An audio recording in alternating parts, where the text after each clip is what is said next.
Welcome back to Tiny Grimes Games, and I'm here with another Star Wars Destiny video. And today, FFG released another series of spoilers for Legacies.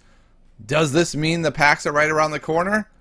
In the article it said early 2018, so I guess we get a little reprieve, and our meta that we've been loving so much is staying around. Let's go ahead and take a look at the new cards. I have not looked at them at all. Just got home from work, looking at them for the first time today. Let's see what we've got. First up, Greedo. Greedo, 7 cost, 3 damage sides. Whoa. Already we're basically looking at Stormtrooper. Only no dollar. We do like the dollar side. Let's see what his ability is. Before this character is defeated, roll any number of his character dice into your pool, then resolve any number of his character dice in the order of your choice. Ooh, that's pretty cool. So, essentially, for only 7 cost, you're going to get to roll him out.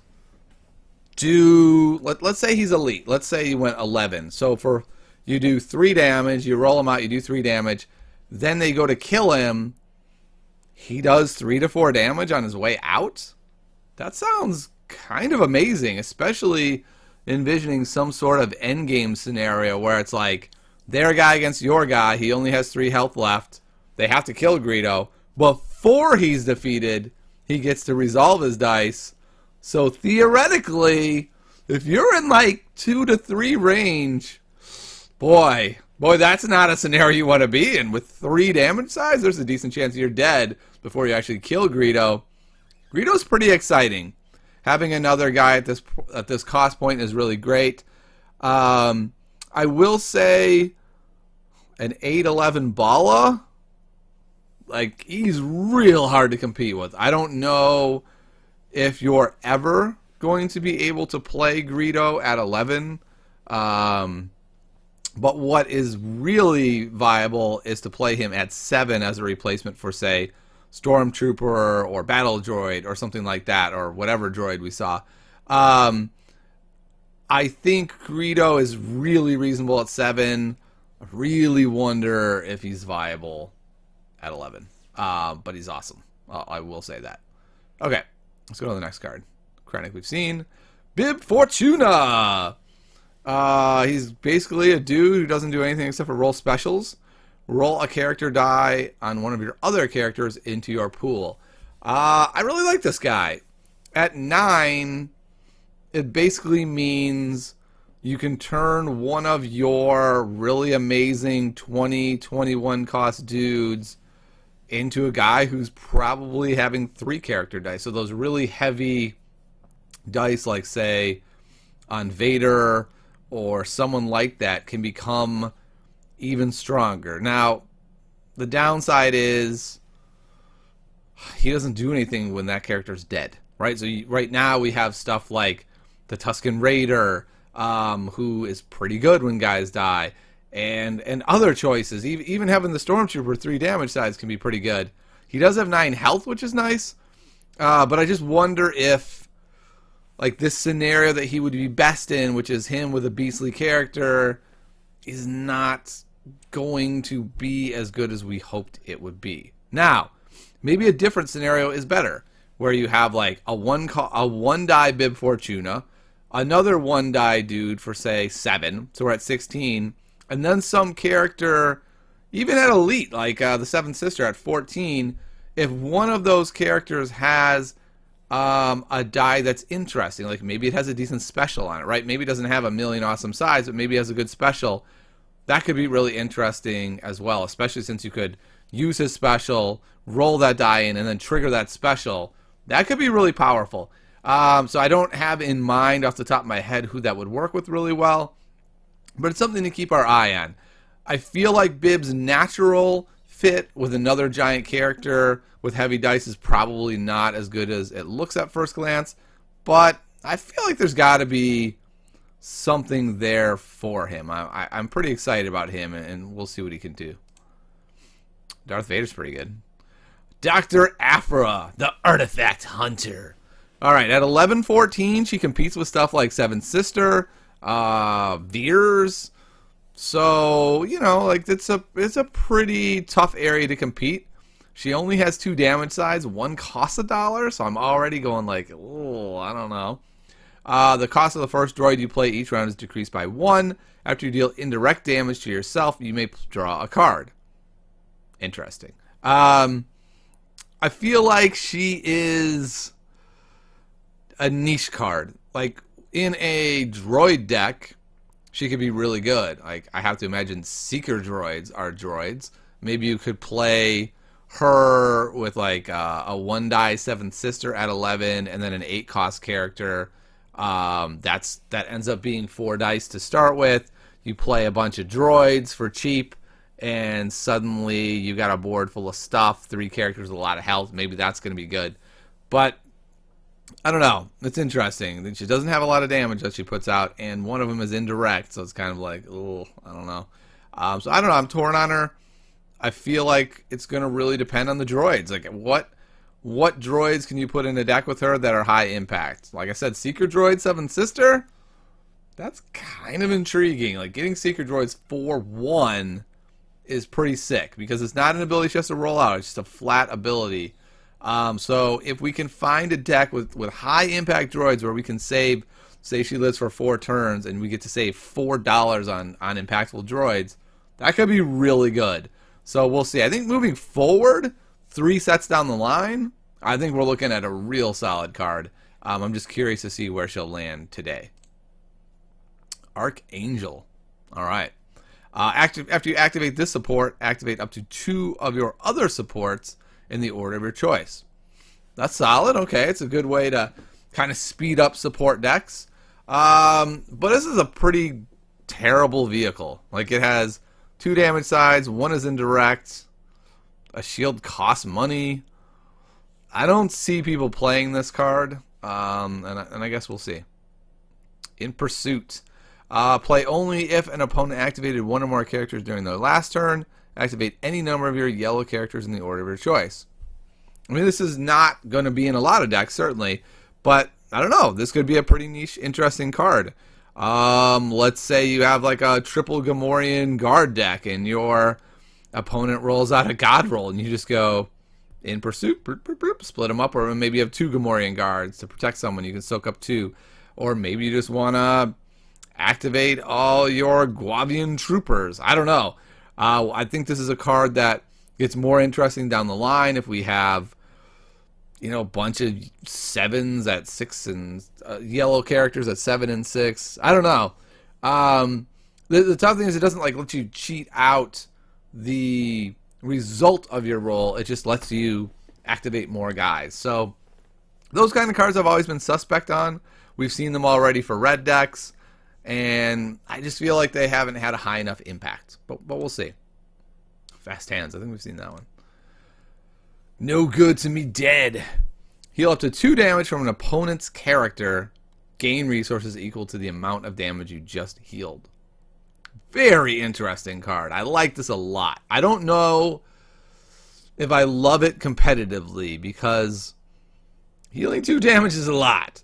But basically getting to trade 2 damage for a 2-cost upgrade that will do lots of damage over the course of the game definitely seems promising, right? Like, this is definitely a promising card. You run like this, Truce, Enrage, Logistics, and you can get $1 billion every turn and just load up on weapons. I don't know. I'm intrigued by it, but I will say I don't like to heal damage, which I think makes it a great design, right? Like, there's some serious gain and there's some serious loss. Saw Guerrera. Discard a random card from a player's hand, then deal indirect damage to an opponent equal to its cost. That's interesting. So it's kind of like Kylo, only better in that it discards it. But it is indirect, so that's weaker. But he does have a 2 and a 3 damage side for free, and then another damage side. So he has 3 damage sides that are free. He looks pretty interesting. At 12-16 though, like, that's kind of expensive, but you can pair him with things like the new Luke that are coming out. 16 isn't so high. It, you know, he pairs with like the new Ayla Secura plus a plot. I don't know. I mean, leaving you with 14 is quite a bit. You can do 2 7-cost guys. I'm definitely intrigued by Saw Guerrera. I think he's going to be good. The question is, will he be amazing, right? And I think a lot of it comes down to indirect damage. Like, how useful does that end up being, right? Is it like Palpatine just piling damage on works, right? Saw Guerrera, I don't know. We'll see. I'm definitely interested though.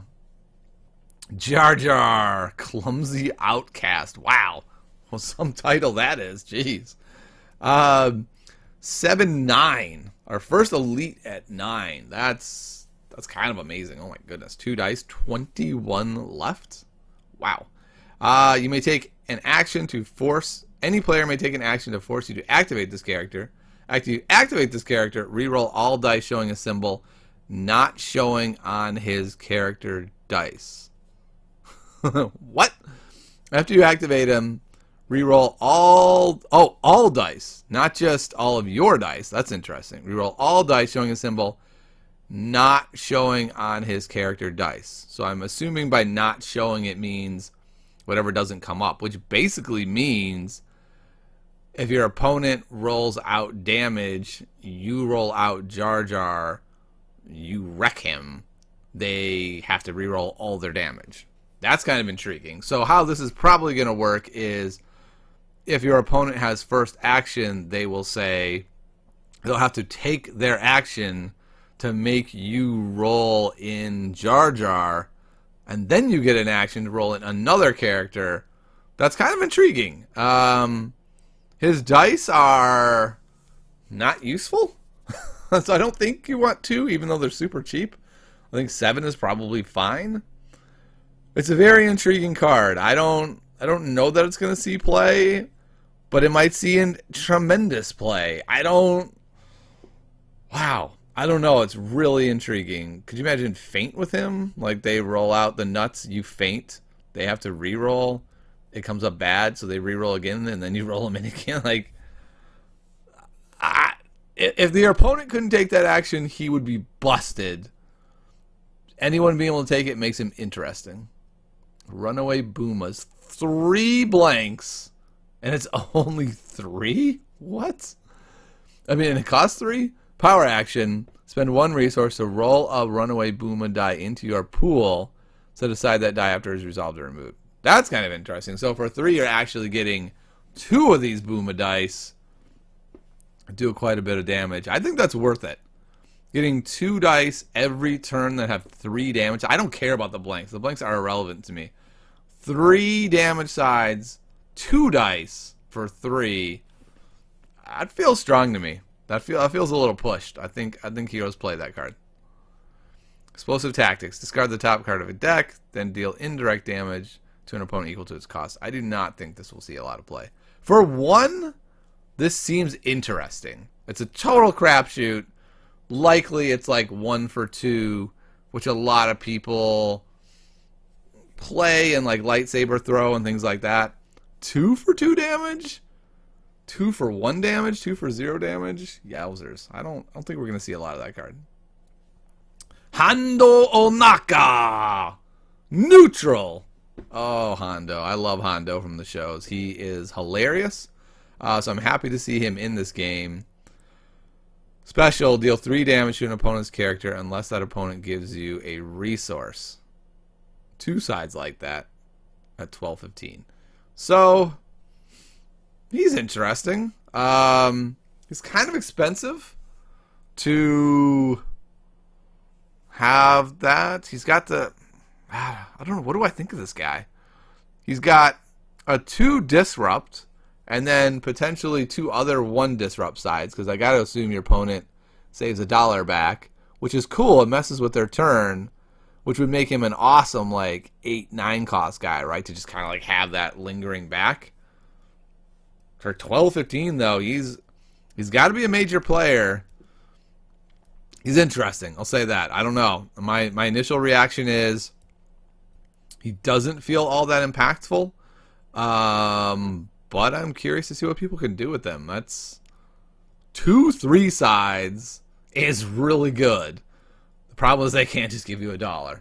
I don't know. Do you play this guy with a deck that removes, that just goes like heavy disrupt, and then they never have $1? And then he's got 2 sides that roll 3 damage, and you can do data pads and things like that to make sure you get it, and you do 6 damage a turn with him for 15? I don't know. Let's see what you got, people. I'm curious. It seems promising.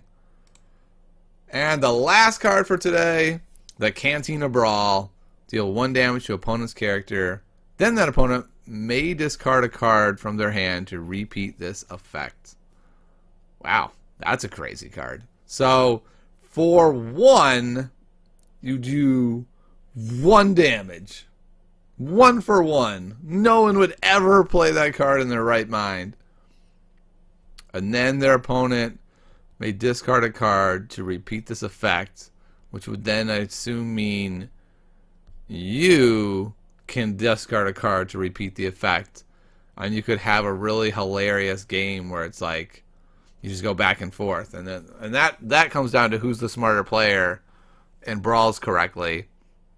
I can't imagine this card sees play because it is all based on your opponent screwing up, if I'm reading this correctly, and misgauging the right moment to brawl, right? Like if you play this, it should just be a damage for $1 if you play it in the right spot. If you play it in the wrong spot, then your opponent gets an advantage on you. I don't understand this card. I don't understand how this is viable in any way. I think it's hilarious. Like, this is probably the most hilarious card they've ever made, but I don't see how it's good. I feel like I'm missing something. So please, in the comments below, if I have grossly misread this card or misunderstood it, let me know. A lot of interesting cards in this block. Legacies is shaping up to be a real interesting set, which is going to be really cool because with the trilogy format, these will be the only cards we have for that format. It's shaping up to look really interesting, and even for constructed play, there is quite a bit going on. Greedo, better kill him early. Kill him early, or you may die on his way out.